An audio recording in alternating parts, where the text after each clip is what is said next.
Hey there, summertime kids. Miss Caroline here. I miss you so much this week. I'm so sorry we can't be together, but I thought it would be fun for us to get together in our virtual way on video and talk about some of the things that we've been learning about this quarter. Remember, we have studied some really cool characters in the Bible in 1st and 2nd Samuel. We talked about Samuel, of course, and about how he made really good choices and he listened to God. We also talked about King Saul.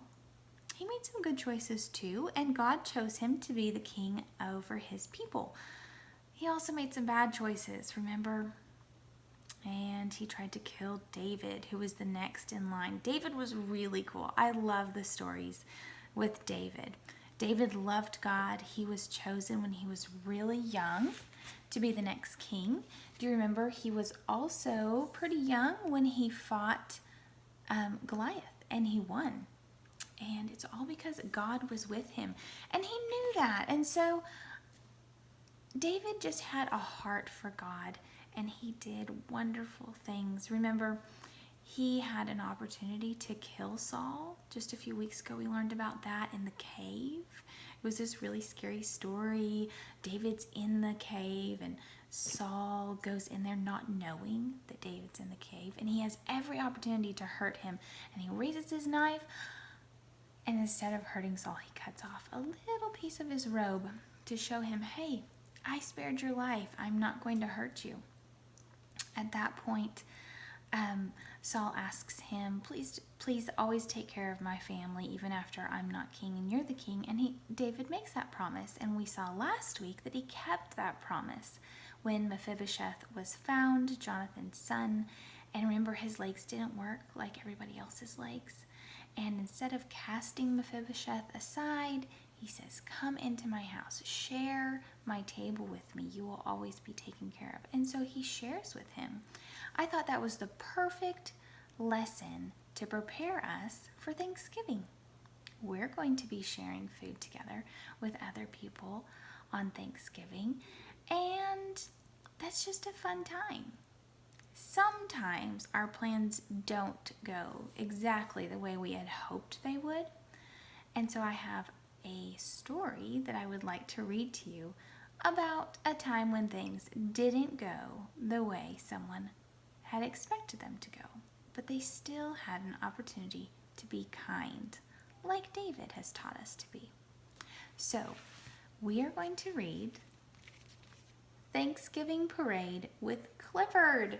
He's such a fun, big red dog, and Emily, Elizabeth, and him are going to have Thanksgiving together. So, let's read our story about the Thanksgiving Parade with Clifford. This is the Thanksgiving Parade, and it is by Maria S. Barbo, illustrated by Artful Doodlers. Here we go. Clifford the big red dog loved holidays. He loved Thanksgiving best of all. Clifford gave thanks for many things. Clifford gave thanks for his little blue wagon, and Clifford gave thanks for his big red doghouse. Clifford was thankful for big piles of leaves to jump in. Woof, Clifford barked. He was thankful for big hills to roll down. Whee! Clifford yelled. Most of all, Clifford was thankful for friends and family. He loved Emily Elizabeth, and she helped make a big Thanksgiving dinner every year. Yum! Look at him thinking about all that food. I can smell it. Looking at all the food was making Clifford hungry. His tummy growled, rumble, rumble.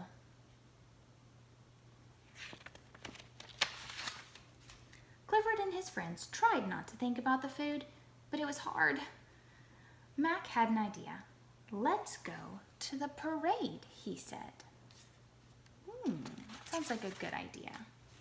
The Thanksgiving Day parade was fun, and the whole town went to cheer. Clifford liked the parade. but his tummy growled, "Rumble, rumble." "It's time for dinner," called Emily Elizabeth. The friends all cheered.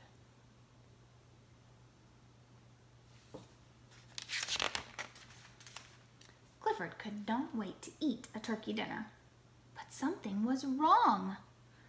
The dinner table was broken, and the dinner had fallen on the floor. Oh no. Look at that. There's no dinner on the table anymore. All that hard work making that dinner. They could not eat the turkey. They had no corn or green beans. The stuffing was a mess. Emily Elizabeth looked like she was going to cry. Oh.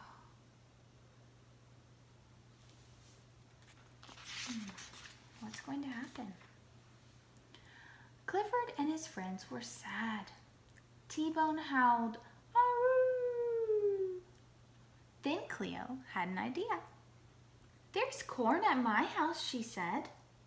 T-Bone jumped up and down. "There's stuffing at mine. We can save dinner," Max said. Look at them planning and thinking about how they can share. That reminds me of David. Cleo hopped home. Mac and T-Bone raced. Clifford had a thought. "We need a turkey."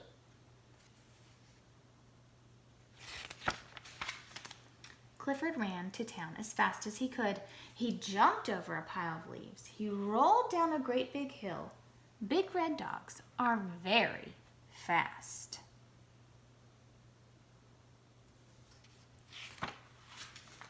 Ding dong! The doorbell rang at Clifford's house. Emily Elizabeth went to the door. Surprise! Cleo and Mrs. Diller held a bowl of corn. T-Bone and Sheriff Lewis had stuffing. Jetta and Mac had green beans. Clifford had the biggest surprise of all, a turkey. "I am so thankful," said Emily Elizabeth. Look at how sharing seems to be making everybody else smile too. Not just Emily Elizabeth, but everybody else is smiling too, even Clifford. Clifford and his friends ate turkey. They all had a good time together. Clifford gave thanks for friends and family. He was thankful for yummy food and a warm home.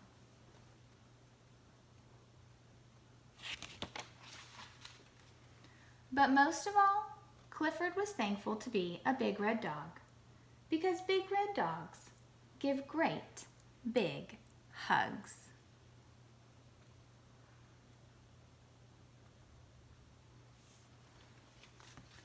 I just love that story. It's silly, but also it's so sweet and kind. They had planned such a lovely Thanksgiving meal, and then it didn't end up the way they had planned. But because people were kind, it all worked out. They were able to work together and to share and be kind. Many of those things are things we've talked about this quarter with our stories from the Bible about other people who were kind and who shared. You can do that too. So here's my challenge for you this week. Find an opportunity to be kind. It doesn't have to be the same thing that happened in our book. It can be very different. It could be to help clean up the dishes after Thanksgiving meal or clean your room. It could be something else, like writing a letter to your neighbor or making a picture for them, just to say, "You're special to me, I love you."